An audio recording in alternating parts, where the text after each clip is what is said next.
Hey guys, welcome back to DLH Performance. Remember to, if you like the videos, hit the like button. I really appreciate it.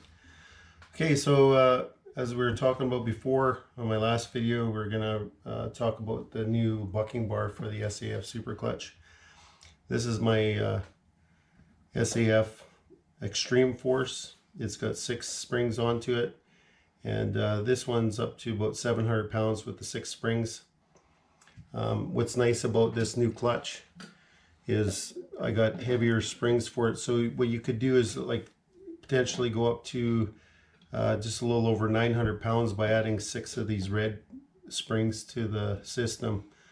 But what's interesting about it is if you find that a little too much, what you can do is you can mix and match. So you can put one here, one here, one here, so they're opposite, by removing these, replacing it with these, and you can up your spring pressure quite easily to get what you need. So what I wanted to talk about was this new bucking bar, which I'm pretty excited about. And I found these hardened steel shoulder bolts. Now anybody that has an SAF Super Clutch, these are easily purchased. They're hardened steel. It's rated at 12.9, which is fairly hard, which I'll be hardening them even harder than they are right now. But if you purchased them like this, you could use them just like this. So these are an 8 mil, 45 millimeters long, 8 mil in diameter shoulder bolt. And what that gives you with these shoulder bolts is a head that is 14 millimeters. So what that does, being 14 millimeters, if you have the lever, which is about 14 millimeters long or wide, and it's pushing on 8 millimeters, what happens is as it's pushing it, it starts it late pushing it, and it only pushes it out so far.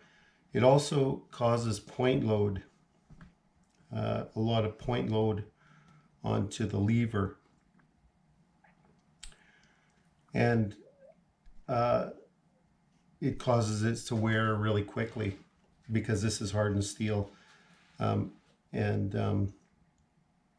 It causes it to wear fairly quick.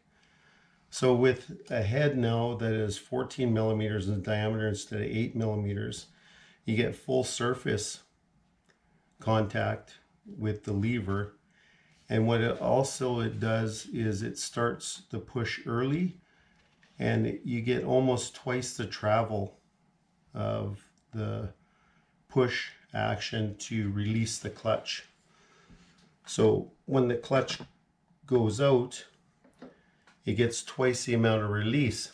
So what that is beneficial in this system is the clutch has a bigger window to set the release. So it's easier to set is what it is. It's basically just easier to set. So you can have full spring tension and not have a small window to have the full spring tension and the release. Now with so much release, you can just set them full springs and have no issue in releasing the clutch at all, so that the motor doesn't drag on the clutch, and a way longer life in the 14 millimeter head. So you can purchase these anywhere. It's a 8 millimeter shoulder bolt that's 45 millimeters long, and it's got a 14 millimeter head. And so I'm going to just open this up and show you really quick.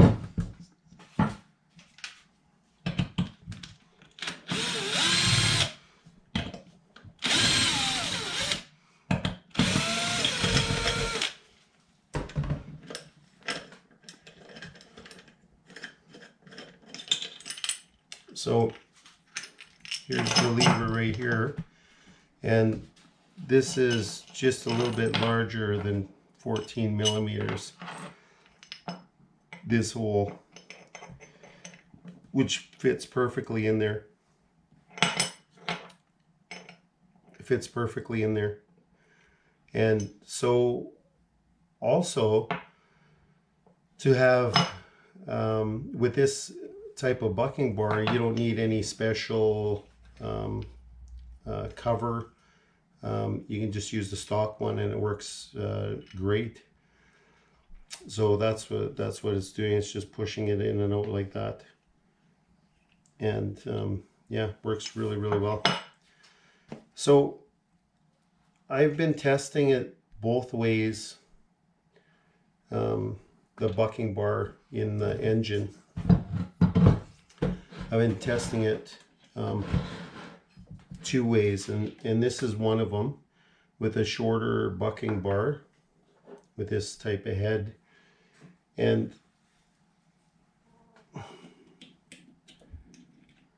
what another way to, I'll just remove the ball bearing. Another way that you can run these is you can run them without a ball bearing, so it's flat on flat, so it's flat on your mandrel inside there, and you can run it like that. So I'm going to show you quickly some of the common problems, and there's two common problems guys run into, and one of them is when they put this cover on and they go to cut down this bucking bar, because I would cut them to the right length for the customers, but what happens is sometimes it's a little bit in and out, so I'd rather you just cut them yourself, and then depending on the case, the style and stuff like that, they could be longer or a little bit shorter, or the rod inside the mandrel, it's some of them are a little bit longer, some are a little bit shorter. So that's some of the problems with cutting them one length and having them pre-cut for you. So what happens is this space here, what guys do, so one common problem is they cut this bar too long. So it's too long, and when they go to put the cover up to it, what they do is they take the bolts and they put them in here, and what that does is it drives the bucking bar and pushes the whole clutch system out. So you can never really set the clutch because the bucking bar is too long and it's prematurely pushing the clutch out.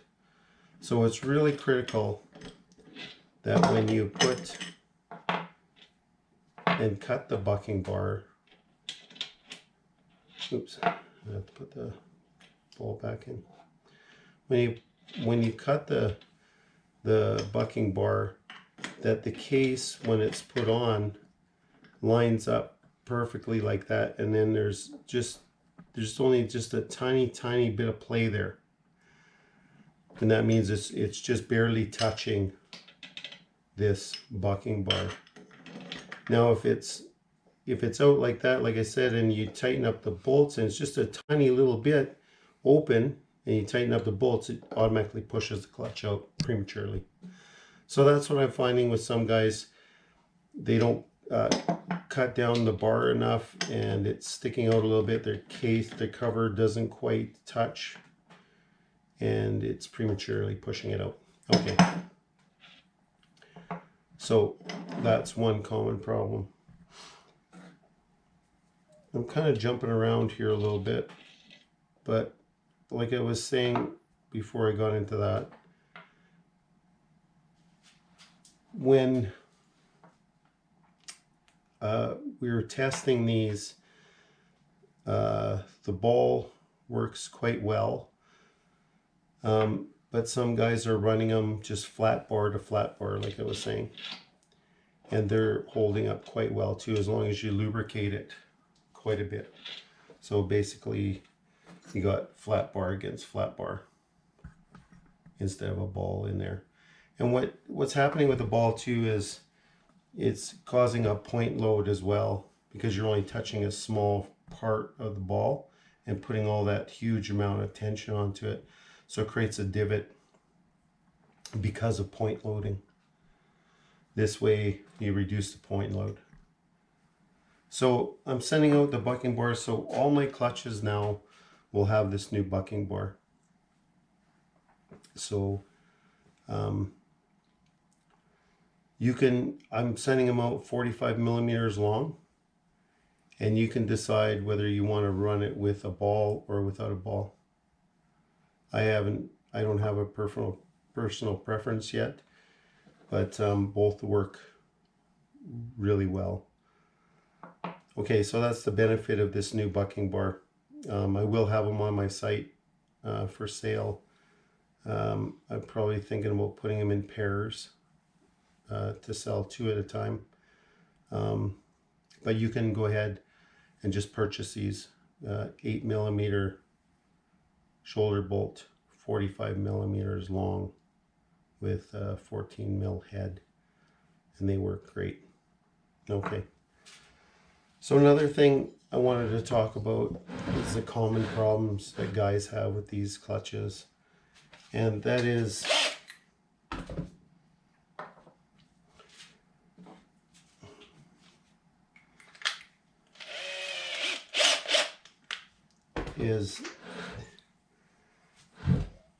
the second problem guys have.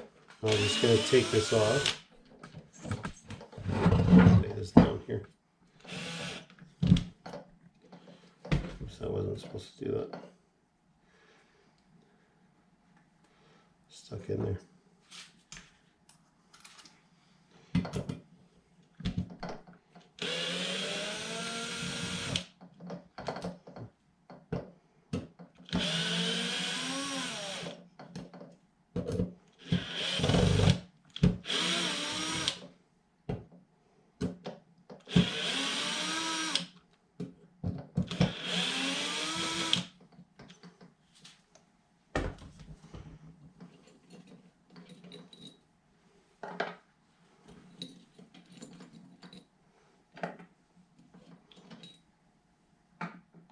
We'll also be offering this extreme force clutch with the skulls as a limited edition. Okay, so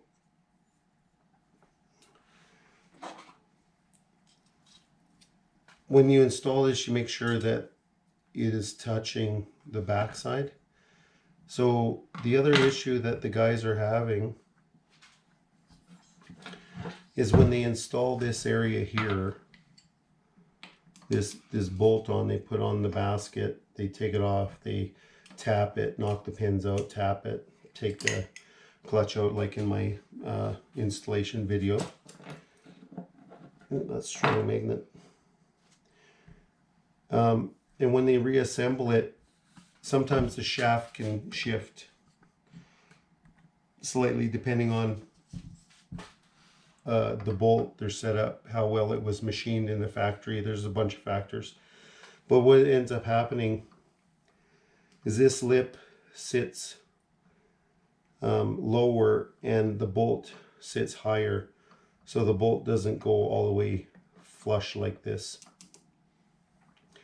So what can happen is if this is sitting too high, when you put this clutch on, it hits the backside here and it stops the clutch from going to the pads and making the contact.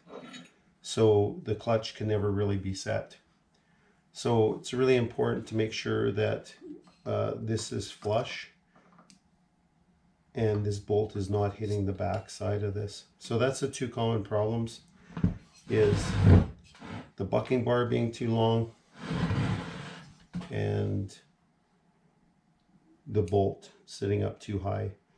So what you can do, if your bolt is sitting up high, you can take this bolt off and just sand it down, you know, 1 millimeter on each side, on both sides of it, and then just reinstall it. And so it's not sitting up and it's not touching. the clutch.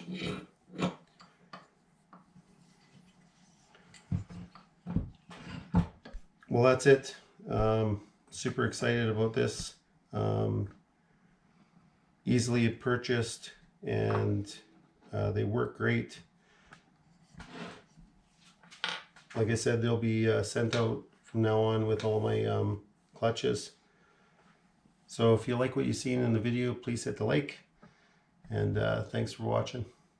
See you next one.